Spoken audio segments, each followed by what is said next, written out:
Okay, I apologize. The motion is due pass to the Appropriations Committee. It's getting late.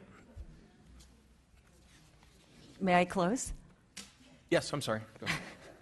Thank you, members, for a very lively discussion. I think the frustration here is because for so long, the La Palma city officials have tried to right the wrong. Because as you heard from a parent perspective, rather than trying to appeal to the county school board or county board of education, they take the route of finding an address in order to allow their school students to attend a school that is closer to their home in the city they reside in.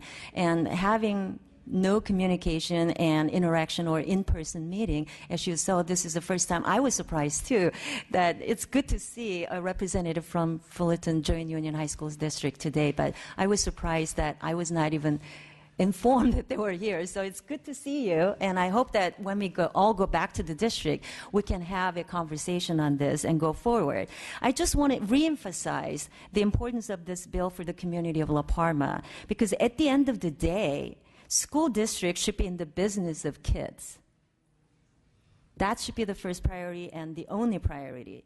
In addition to creating an arbitrary barrier to community involvement for students, the current situation creates a transportation crisis and financial issues for parents as well. So my bill, AB 523, is a modest step to re-engage our youth by allowing them to stay in the community they reside in. And families should be given the option on whether their students are shipped out of the city. So I respectfully ask for your aye vote, even though I know where it's going. Thank you, Madam Secretary. Thank you. Called the roll. Thank you very much. Motion. We need a motion. I thought we had a motion in a second. We need a motion. Yes. Oh, we don't have, okay, I'm sorry. Do we have a motion? I move the bill. Did she move it as a... Yes.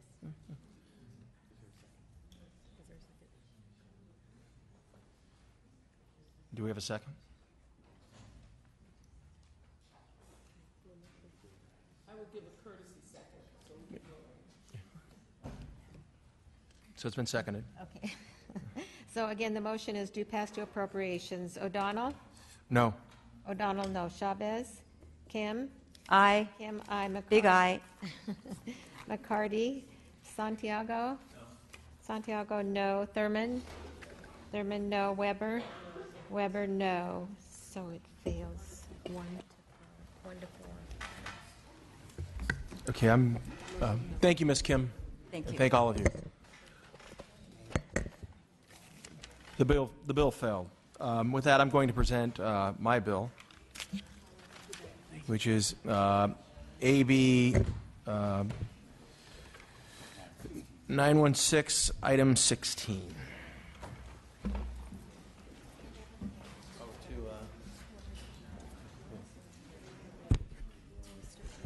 Mr. Thurman or Ms. Weber, take the gavel, please. I guess, Ms. Weber, you're the longest serving.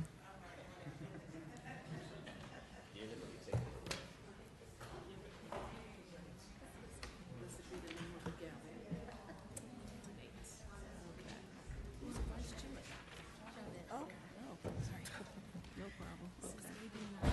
916. Okay. AB 916, file number 16.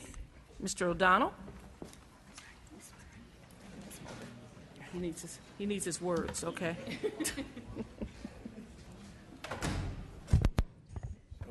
One rule with O'Donnell, never give him anything. With that, thank you, Madam Chair and members of the committee. I am pleased to present AB 916. First off, I'd like to accept the committee amendments for this bill. The measure appropriates $1.17 million of Proposition 98 money to support career technical student organizations. The student organizations include the Future Farmers of America, the Future Business Leaders of America, and the California Health Occupation Student Organizations, and many others. These student organizations lost their funding in 2012. Reestablishing funding for career technical student organizations will allow students to fully participate in programs where they learn invaluable career and leadership skills. With me today is Jim Ashawandan with the California Agricultural Teachers Association, a former teacher himself of 17 years, and Brianna DiMallo, did I say that right?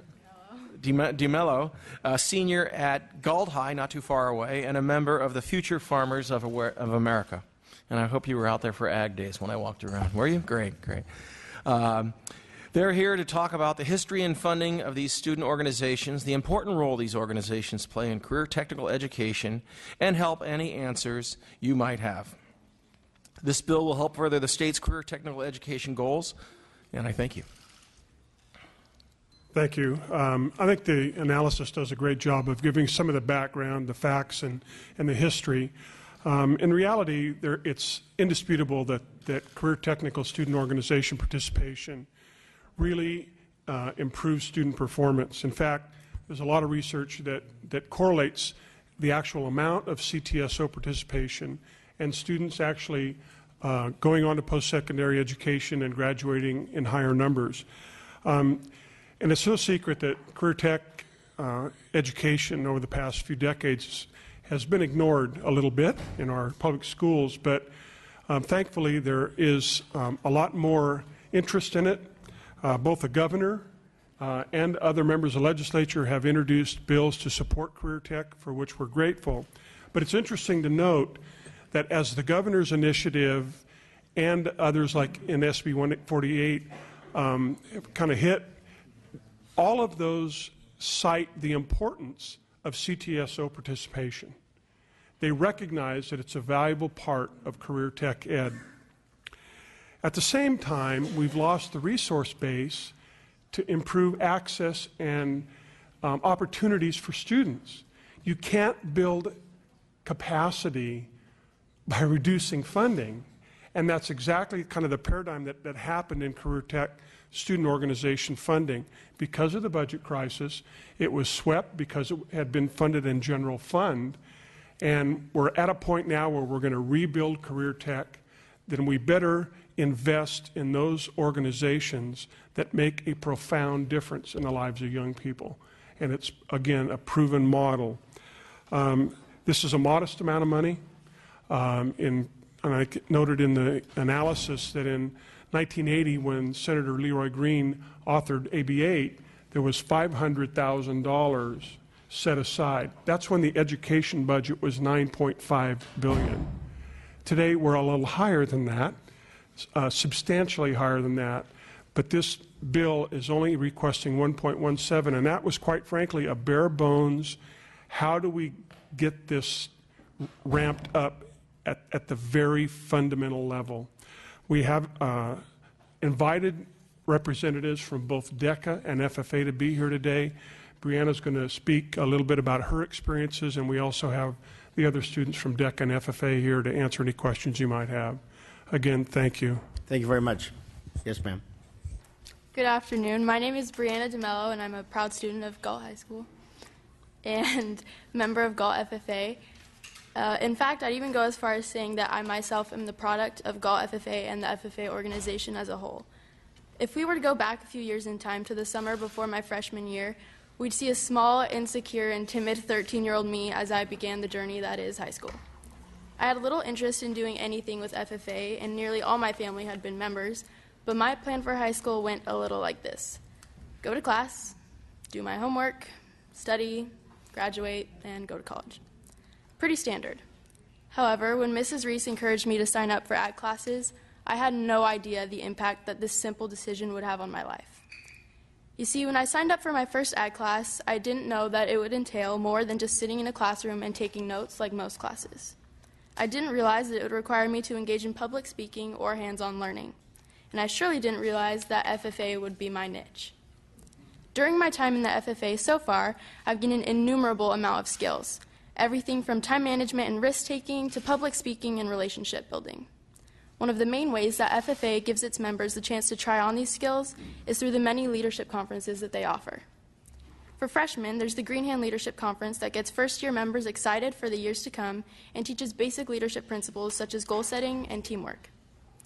The Sophomore Leadership Conference, called Made for Excellence, consists of curriculum that focuses on the personal growth of each individual. Students learn about using conflict resolution techniques appropriately and building self-esteem. This is where I first began to see my potential, with the help of my phenomenal ag teachers.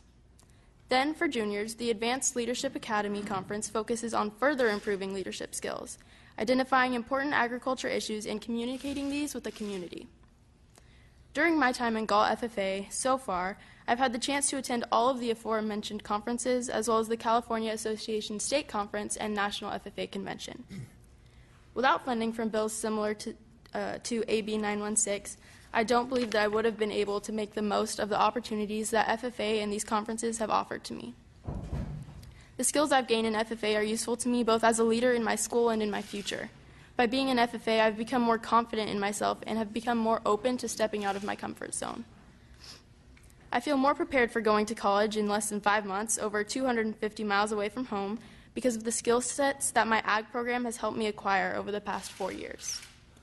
If someone would have told me before I signed up for classes my freshman year that by the end of my high school career I'd be where I am today, I probably would have laughed in their face. But now that I know the benefits that FFA and other CTSO programs can offer, I would laugh at the thought that FFA couldn't benefit someone as much as it has me. I have a 14-year-old sister at home now that's nearing the end of her freshman year. And although my time as an active FFA member is coming to an end, I hope that programs and funding like AB 916 allow the future generations to have access to the same quality learning experiences that I have. Because without the opportunities that FFA has provided me, I would still be the timid, insecure girl that I was before high school, as well as unprepared for my future. Please keep funding, for these CTSO programs so that the future generations of kids like me all over California can continue to find their niche and thrive. Thank you. Very well presented. Thank you. And now I believe we're going to go for, we already done our 8 minutes?